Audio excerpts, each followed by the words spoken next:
Welcome to the podcast, The Next Big Thing. I'm your host, Keith D. Terry, a consultant, a coach, and a serial entrepreneur. The mission here is to teach, inspire, and to motivate. I'm honored to have a wonderful, powerful person, Dr. Ernest DuPlessis. But let me introduce you to who he is. Dr. Ernest DuPlessis is the founder and chancellor of Studies Ministry Christian Academy, and he's the senior pastor at Studies Ministry, which stands for Spending Time Usefully Developing Yourself Spiritually.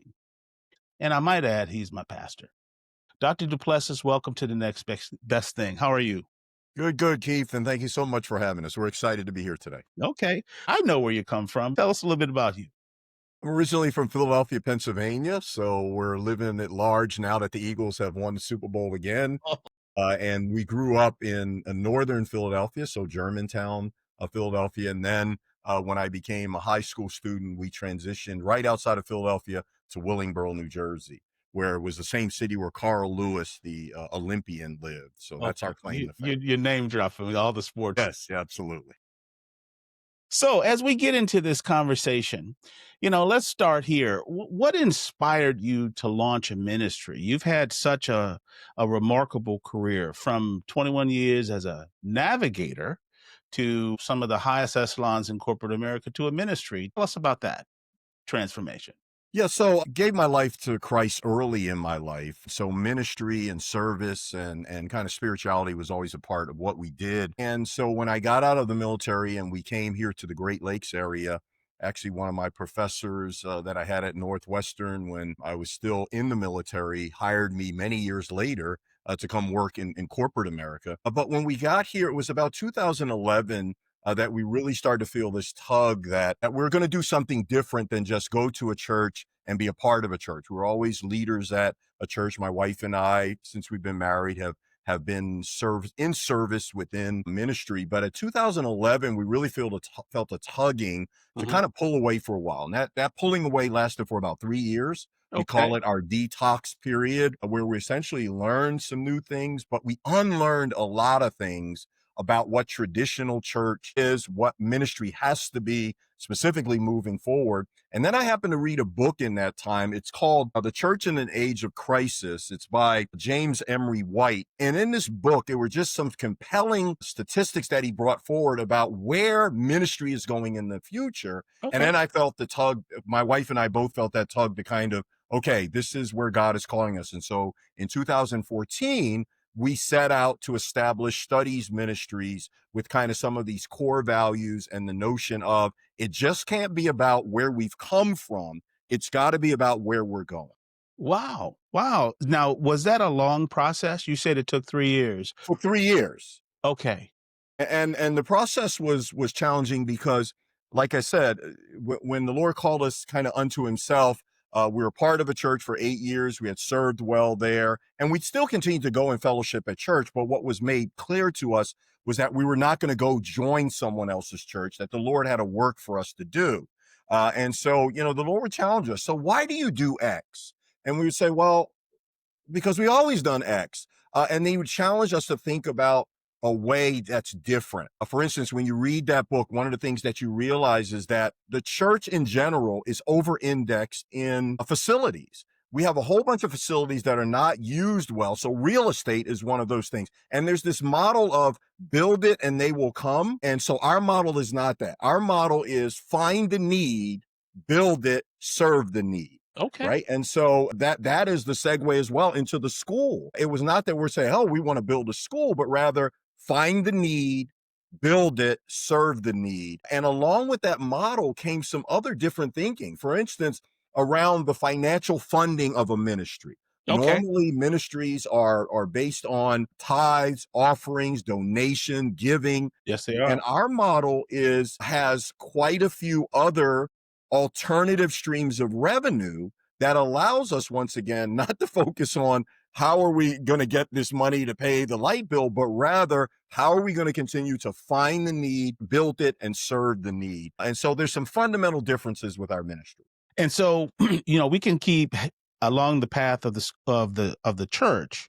At what point did you decide to go to open a school? So the ministry was birthed in 2014. We decided to open the school in 2020. I had a watershed moment with my oldest daughter, who came to me, and we had been toying with the idea of potentially starting a school, but that's a lot of work, as you Yeah. can imagine. Yeah. And my oldest daughter came to me and she said, "Dad, I don't know whether you're going to start the school or not, but I want you to know that I'm not sending my kids back to public school. Okay. So, you make a decision on your own." But that got us really thinking. And then just essentially, I have to tell you, a miracle happened. A woman that we knew from 25 years ago who we worshiped with here in the Chicago area when I was stationed here, and we worked in the base ministry. They had since moved back to the Virginia area. She calls us and says, "I've started a school before. Have you ever thought about starting a school?" And Wow. so then we collaborated, and literally she moved here for 2 years Okay. to help us get that school off the ground and for us to get an accreditation from the state within 1 year. That's unheard of. That is unheard. It's like the holy grail of getting the state certification. But it was important for us because we wanted people to know that we're going to operate in excellence, that academics were in the forefront, but that there were so many other benefits that we could offer in our particular niche. Well, let's stay there for a second because I'm curious now. I've seen the students there and I've seen the results. These kids are brilliant. You guys are doing some really good work. In the beginning, when you were centered around mission, you've come, you spent 21 years in the military. Was it military training that helped? Was it the corporate training that helped? Or was it your doctoral uh, degree or connection with the church that helped to set the school up? Yes, it was all of the above. And Okay. this is what I tell people when I talk to them about leadership and career development. First of all, no two careers are ever developed the same. But Yes. what you're trying to think about is, I think about a career as building blocks that ultimately help you shape something that you ultimately one day look back and go, "Oh, I've had a career."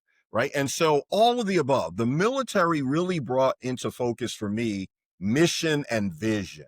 Okay. Because remember, it's not a for profit organization. You learn the altruistic side of service. You learn the discipline. I learned the leadership, but that was an essential building block that then I parlayed into corporate America, into executive roles, where I then learned the business side of organizations. We can try to deeply spiritualize a lot of things, or you could, have the just altruistic passion for a school or whatever, but there's a business side to it that Yeah. has to be tended to. So my corporate career helped me really tend to that. And then what my kind of spiritual development and roles helped me to do within the church then helped set the framework for the culture in which all of this would happen. Look, when you're talking about a school, and I'm a professor at a large university here, number one, it's about academic excellence, Yes. right? We're talking about, we have a mission to make sure that our kids are learning and that they're retaining and that they have serviceable skills academically. But we have the opportunity. I mean, look, we're three-part beings. We're body, soul, spirit. Okay. And most organizations would tend to, or academic institutions, certainly the mind, they're going to help craft the mind and develop the mind, the body, they have sports and athletics. We add the third dimension.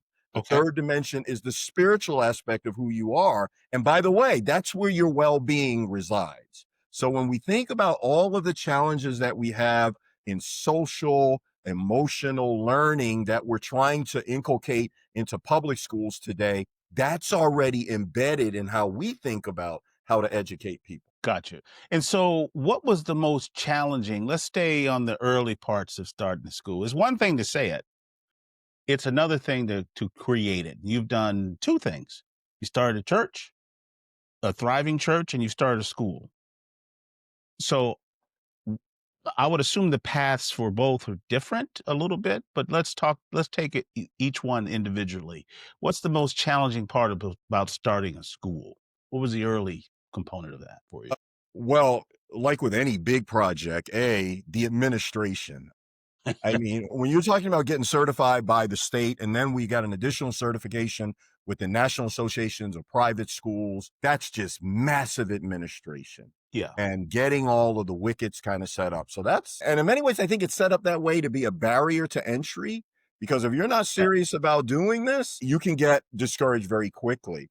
But then to try to craft the scope of what you're doing so that you don't overwhelm yourself, right? You could say, well, I'm going to go in, I'm going to offer from kindergarten through, doctoral thesis, right? Right. And then so trying to scope it in a way that is true to the mission, your vision, it's true to your capability. Do you have the capability to do what you're doing? And then to align people around the vision so that they can see what is the school supposed to mean? What is it going to mean? And why is that important? And so how did you develop those values? I mean, that's a monumental task. Did did you sit around with your team, or did God tell you what the values are going to be? I think it was collaborative, like Okay. with anything, right? I think that there are, as a Christian school, there's certain, I just pull Christian values, right? Like we're going to try to be good people, and we're going to try to develop good people, and we're not going to be stealing things, and we're not going to be lying about things. So there's some natural values, but I think a lot of the values come over from the culture of our ministry. In other words, we have 7 values in our ministry that I really think set the stage to do something like a school. I mean, you're talking about love unconditionally, right? I'll meet you where you are. I'm not here to judge you and try to find fault in you. There's the notion of we need to abide in his word. We need to pray. Those are fundamental values of Christians and part of our disciplines. But then we get down to things like serving urgently, Hmm. right? If Yeah. you don't see what we're doing with the school as necessary and urgent, you don't get what we do.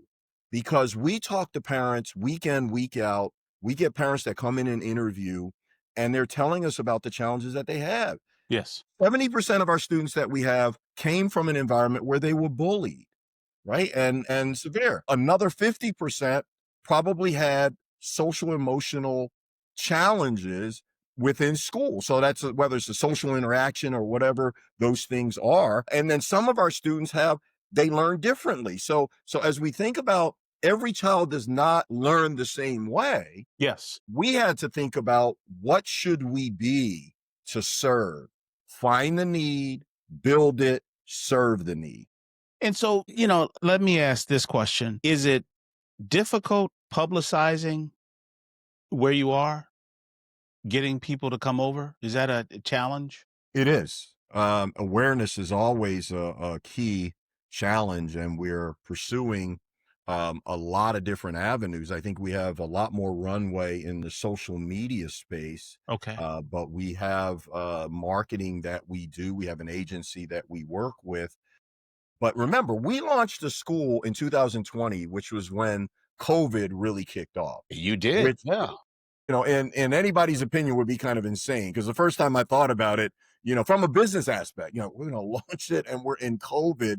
It didn't make business sense. But as God started to put the pieces together, and we get this woman who's done a school, willing to come here for 2 years and live here in our home and help us develop the school, get our certifications and all that, it Phenomenal. becomes clear that, you have the resources and you go after it. But yeah, it is challenging for awareness, and year to year we're battling with the same things. And legislation also has a large part to play as it relates to that, because if they cut off funding for private schools that says you can't offer someone who will donate to the school a benefit of having tax deductions and things like that. So there's a lot of things that go into that. Okay. Are there misconceptions that people have over Christian schools or religious based schools versus public schools? Yes, and I'll mention the number one item. There are people who are told and taught, and it's not true, that if we allow the state, for instance, to subsidize private Know schools, where you're going. that it will take money away from public schools. That is just false. And oh, by the way, the amount of money that goes to subsidizing scholarships for a private school is minuscule. It's a rounding error as it relates to what public schools might get. Okay. And then when you look at, and there's a great debate right now about the efficacy of education. So for instance, for I someone agree. being educated in Chicago City public school system, they're getting between $17,000 and $27,000 a year to educate that child. Our Yes. tuition is around 8,000. You can't tell me where economically Mhm. what we're able to do for the monies that we're able to garner from that, it does not provide efficient, effective alternatives for what we currently have. And remember, we're not trying to replace the public school system, right? But there's a notion that everybody does not learn the same. Yes. Some need smaller sizes, some need more tailored curriculum to help them learn and experiences. And those are the sorts of things that we can offer. And so, this next question that I have is talking about ensuring academic excellence. While is there a conflict between academic excellence and spiritual development?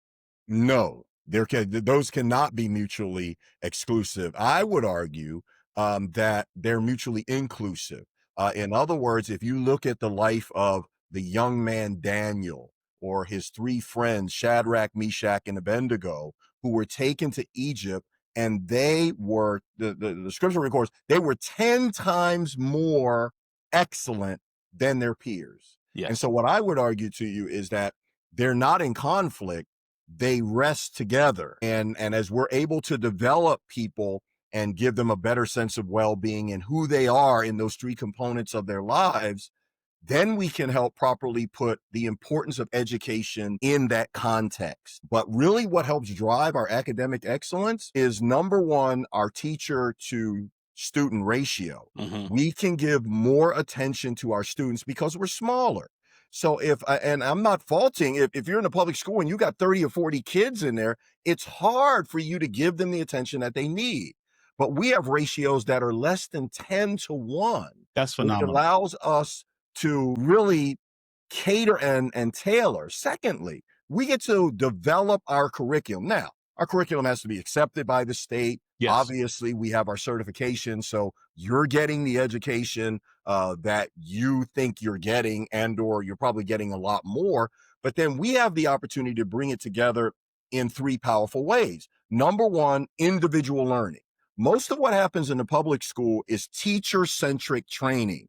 Teachers in front, they're giving you the lesson, you do some homework. We have a portion that's like that, where it's teacher-centric. We'll teach you a concept.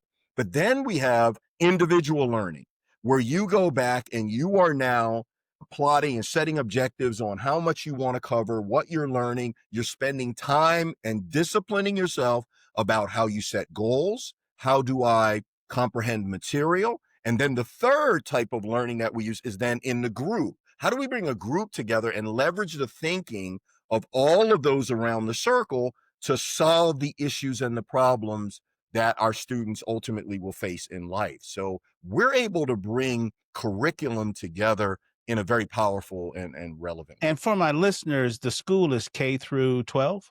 K through 12. Pretty impressive. And I can tell you, seeing some of the results, there was a young lady, I think your valedictorian's graduation, who was reading 3 grades below when she walked in the door to reading a grade above where she is now. Maybe I have that incorrect, but it was phenomenal. Our valedictorian, when she came, she was not reading because she came in pre-kindergarten, so part of the kind of preschool. And when she left kindergarten, she was reading at the second grade level. That young lady happened to be my granddaughter, and my grandchildren go to our school. And so there's going to be academic excellence. Trust me, because I have an investment, Right. and there's going to be a safe environment, and we're going to tend to their needs, and we're going to provide kind of the leading edge things for them to think about. I have a vested interest, but also I care very much about all of our student population that are there. And so let's switch a little bit now and talk about the state. Has the state made it more difficult for you to sustain yourself and grow yourself, or is it easier? I mean, the Trump administration is trying to, I don't know if they're trying to make it easier for people to go to private institutions, or let's talk a little bit about that. I think, there's a movement right now at the national level to make it easier for parents to get funding or schools to get funding for people who want to use private schools as an alternative for public schools. The state has made it harder, and that's because I've talked to some state officials and they bought into this concept that You're taking somehow money. we'll be taking away money from the public school, and it simply is not true. And so, from a state standpoint, the state could do a better job in helping us. realizing that it doesn't have to be a zero-sum game. Somebody doesn't have to lose for somebody else to win. We can all win if our objective is to educate our children, Yes. right? The state's children, how do we get educated? Very rarely does one answer ever solve every problem. Now, what can my listeners do to help correct that level of ignorance at our They can talk to their legislators. Okay. They can leave a voicemail, send them a text to the legislators in our area, in their area, and tell them, guess what? This notion of funding, allowing private schools to receive state funding as it relates to if a donation is given by an individual in the state, they can then deduct that on their taxes. That's important to me. That's what you would say. That's important to me. We need those alternatives. And oh, by the way, those guys want to get elected, so they will listen. And having been on the school board, that was an argument. At least maybe it's the issue down in Chicago that they always took roll call because it was dependent on, if I have 100 or 10,000 or 500 kids times X, that's how much money I get. But public education needs to be, to me, revamped in how they fund all of it, because Agreed. if the goal is to educate the kids and the money's there, let's appropriate it appropriately. Agreed. I want to shift now a little bit to you. You wear a lot of hats. You're the chancellor, you're the pastor. Do wearing both hats get a little confusing? How do you wear both hats? Well, I wear a lot more hats than that, as you know, right? So I'm Yeah, a I just professor. right. I have my own consultancy. Okay. So CEO, professor, pastor, chancellor, husband, father, grandfather, all those sorts of things. I don't think they become confusing, but I do think that it requires me to be deliberate about what hat I'm wearing at any one time. Hmm. So for instance, Yeah, please say more. right. So, for instance, I have a daughter who's on the school board. And so, if I'm talking about school matters, am I dad or am I chancellor or am I board member? That's very important, right? And so, for a lot of people, they can't. That's why I always say, they say, well, what do you want me to call you? I say, call me Ernest, because that at least will center me in who I am. Those other things are what I do. I And see. so it allows me then to say, which hat am I talking to you in? There's sometimes I talk to people, they come to me as their pastor, and I end up talking to them as a friend. That's Okay. different. And so I have to kind of disseminate that way. Let's talk a little bit more, because I'm interested in how you center yourself. Is it the deliberate that drives you towards excellence in each of those hats that you wear? It takes time in other words, you have to be deliberate about making sure out of what resource am I showing up here.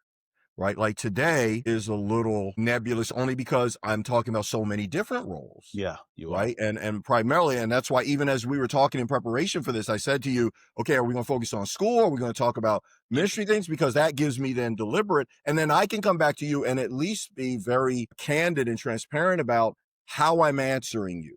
Those earlier questions about the state helping or whatever, that is my chancellor of the school hat, right? Because these are the battles that I fight as the chancellor of the school. And then there are times when I'll answer out of kind of my ministry perspective, sometimes out of a business perspective. Somebody called me the other day. It was a member, and they were like, look, I've got this potential real estate thing going on. And then I had to put on my MBA hat, right? My business hat that relates to that. As long as the two parties understand kind of where we're coming from and what hat we're speaking from, it's when they don't that I get the misalignments, Okay. right? Because somebody says, pastor said, now they're saying I'm in my pastoral hat. I may have been talking to you as a business person. That's a terrible idea, Gotcha. and you need to rethink it. And then it comes across as, well, why would you say something mean like that to me in your hat? So yeah, those are the sorts of things I think of. What leadership principles guide you?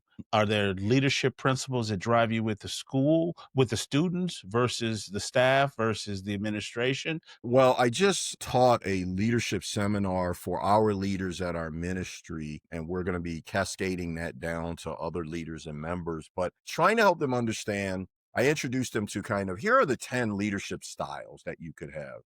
And my whole ethos was, even though one or two may be dominant, what we should be going for is more of a golf bag approach.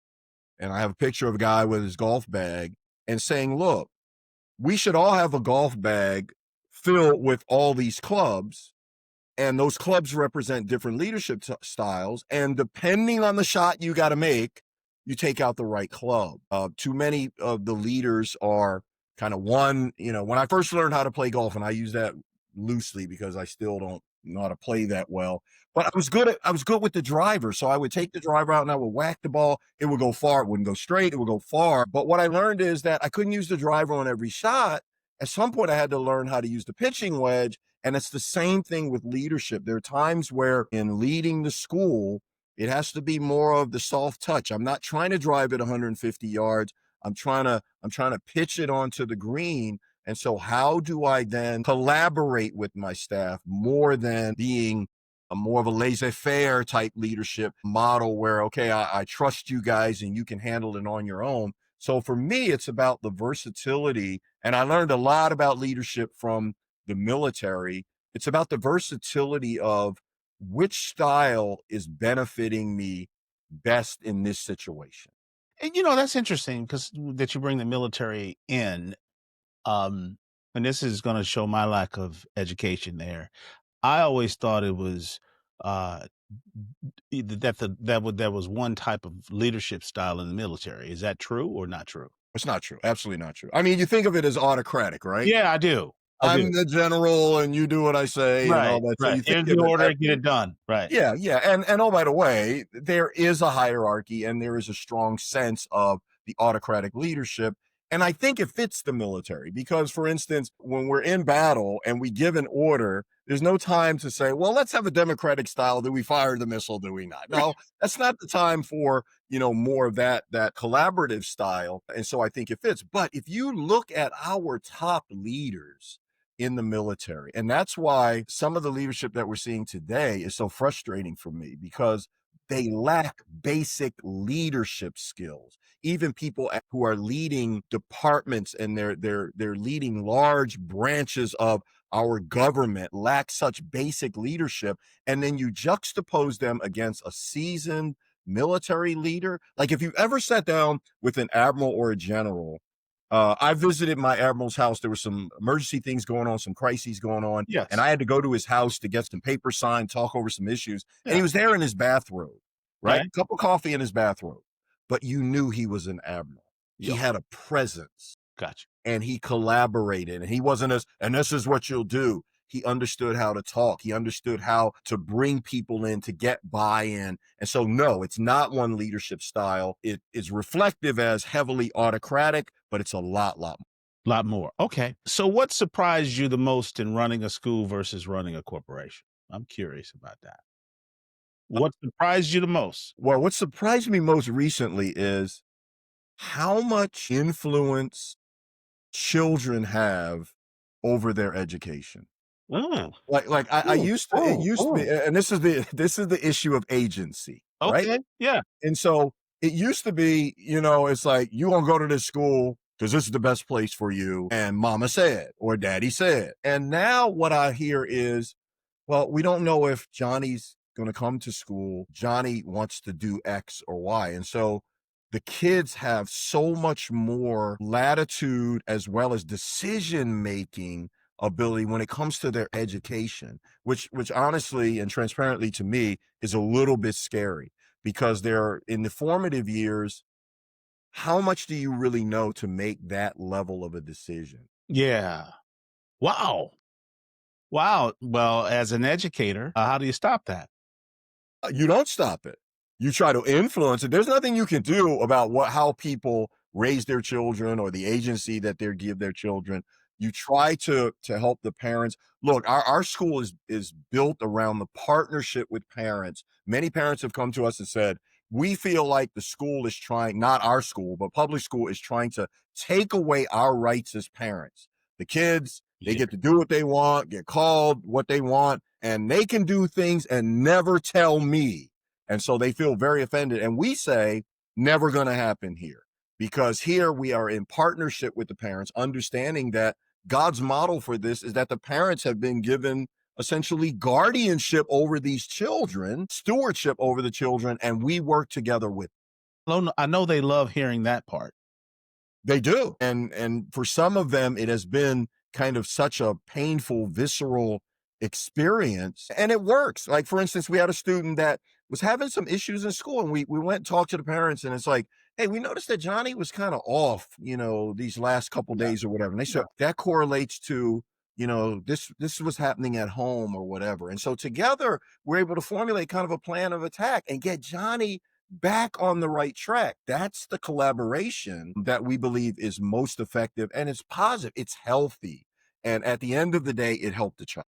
It really is, because I can tell you that the family, the home, is part of the educational process and system. It really is. So, how important is the community buy-in in launching a mission-driven school? Community is important. And, we were set, we And, and, developed. and I know community can be a number of different ways. It could be the Right. church community, it could Yes. be the local community. Um, I guess I'm more thinking. I would assume that the church community was already bought in. What about the physical community of the school? Because you have to get the kids from that community. You don't have to. We have probably about 50% of our population are not what you would call Lindenhurst community. Gotcha. Right. And so I think of community as all of our surrounding areas. So whether that's Antioch, Zion, North Chicago, Waukegan, Lindenhurst, Lake Brickville. Villa, Gurnee, that's our community. Gotcha. And obviously we would like buy-in, but remember, it's so highly competitive education wise. And we're out in Lindenhurst. The public school system is very sound. They have a very good system. And so where we tend to pull from are places where the school system is not that good, where their kids are experiencing challenges and the education's not that good, and those sorts of things. And so once again, I don't think that starting the school depends on the community. And oh, by the way, our demographics in our community are shifting very rapidly. And so, what is today predominantly a white community and predominantly retirees is shifting very quickly to be multicultural, and to be younger as it relates to that. All that favors us where we are. It's kind of like we were pre-positioned here because the community that we moved into. Now, I'll tell you that the community in general has been very supportive. In other words, when I went to the village and we talked about the vision that we have for the ministry as well as for our school, every variance that I applied for, everything that I needed to get to help us bring this to fruition, even when it came to zoning requirements and all, they were fully supportive. And so I have nothing but good things to say about our village, our community, our police department, our servants that are here, public planner. Those guys have been phenomenal. That's great. That's really great to hear that, because you need that support. I don't have many more questions, but I do have one. Many of my listeners dream of probably starting a school and businesses, and especially schools, value-based organizations. What one piece of advice would you give them? I would say, first and foremost, and here's the beauty of what I get to do. My daughter chided me. I've retired 3 times now. I retired from the U.S. Navy. I retired from corporate America. I retired from academia. I still do academic work, but I did a retirement from doing full time there. And she goes, "You're the busiest retired guy that I know." I say, "Well, I don't use the word retire. I'm just rebranding." Right. But the thing about all the things that I do, I have a passion. Right. So it gets me up in the morning and it gets me going when I get up. So I would say for those that to start a business or an organization just for the money, that can be tenuous, and that might not take you over. But when you have a passion for what it is that you're doing, and when you're truly trying to drive greater impact, for me and my wife, that's our life's work. So your passions have driven you to where your career? Yes. Everything I do today, I have a passion for. I was just down teaching at Northwestern yesterday for a group, matter of fact, an educational group, trying to help them deal with change, understand how to effectively communicate change to their organization. I have a passion to do that. So I ramble on for 3 hours and I engage them. Ministry. I have a passion for seeing people's lives change. We were tasked with creating community, with connecting with people and serving them, and then ultimately getting out of those chairs and making a difference. I have a passion to do that in my own agency in terms of helping organizations and their leaders grow. And because I have a passion to do that. So I live a great life because everything that I do in terms of endeavor, I have a passion to do. And you do it well. And you do it well. And you really do it well. Just a couple more. Where do you see the biggest innovation in private education? Mm. I think who's going to win? There's a scripture in the Hebrew Bible. It's over in uh, First Corinthians. It talks about a group of strategists. So in this particular passage, it's talking about they're taking a census of all the military might that they have. So I've got 50,000 people that could throw a spear. I've got 8,000 people that can do this. They get down to the small group of 200. And it describes them by saying they understand the times and they know what to do. I think in education, we're going to have to be playing the long ball. Those that are going to win in education are going to understand the times that we live in Hmm. and how to deliver an effective education to, as the group I worked with yesterday articulated, to help these young people meet the demands of life into the future.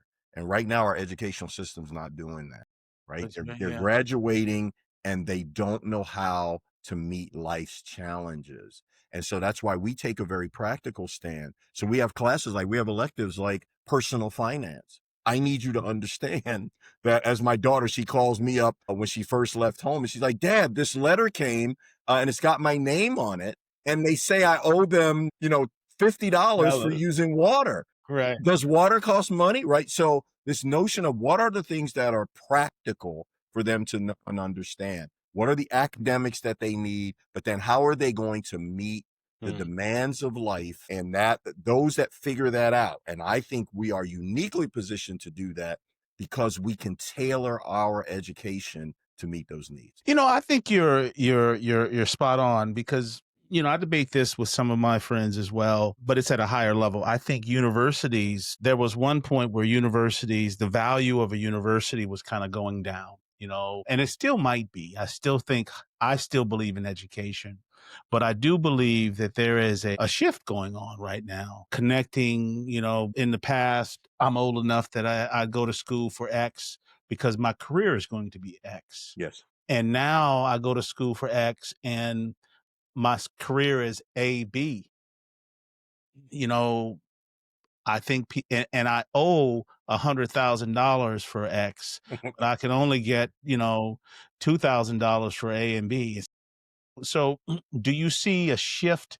I mean, I still think where study SMCA is placed is so critical because it's the early years from K to 12. You have to get those formative educational years inside. But then when you connect that to higher education, how do you think about it, Dr. DuPlessis, from a totality standpoint, the value of education at the higher level? Right. But here's the way we essentially speak to parents and to families. What we want to do and position the academy to be able to do is that there are four major areas that we think about your life track could take. For some that are leaving our institution, it will be for higher education, and that's good. But that's Okay. not the only answer Okay. because there's entrepreneurship, there's public service, there's potentially trades that are there. All of those are valid as it relates. When I worked for W.W. Granger 20 years ago, they said in 20 years there's going to be a shortage of those in the trades. Yeah, and We're they're here. right. And oh, by the way, have you had a plumber come out to your house? The They're guy right. had $150 of my money before he ever stepped foot in my house. Yes. Right. And so there are what we want to do at the academy is saying, look, we not only want to give you the academics so that if you want to go into college, but college is not the end all be. Now, look, I'm a college professor and Yes. I'm telling you, it's not the end all be all. Yes. Today we have students who they're qualifying in the 5th grade to begin to take college credits at CLC, get dual credits in high school, give them Brilliant. exposure to that. They're going to Brilliant. graduate with that. We're also partnering where they have these other certificates that you could get. So say, for instance, you were interested in nail care. You could go get a certificate. We could provide the time during the day or the academic week. And by the time you could earn a certificate, you could be working a part-time job professionally doing nails, right? And so it's got to be this concept of, we got to understand the time, that there's not some one linear track. We hope to open up the aperture for them to experience all of these various things, and for them ultimately to be able to build those building blocks to make a career. Brilliant. Last question. I want you to complete this sentence. The future of education belongs to those who understand the times and they know what to do. Brilliantly said. Brilliantly said. Dr. DuPlessis, thank you for being a part of the next big thing. I think this has been a wonderful conversation, a masterpiece in purpose-driven leadership built on conviction, courage, and a refusal to let tradition limit your vision. So thank you for being a part of the show. Thanks for listening to The Next Big Thing. I'm your host, Keith D. Terry. If you've enjoyed this episode and you'd like to support this podcast, please share it with others. Post about it on social media or leave a rating and a review. To catch all the latest from me, you can follow me on my YouTube channel at Keith D. Terry. If you want to recommend a guest, please email me at info@terryperformancegroup.com. This has been produced by your host and Jade Productions.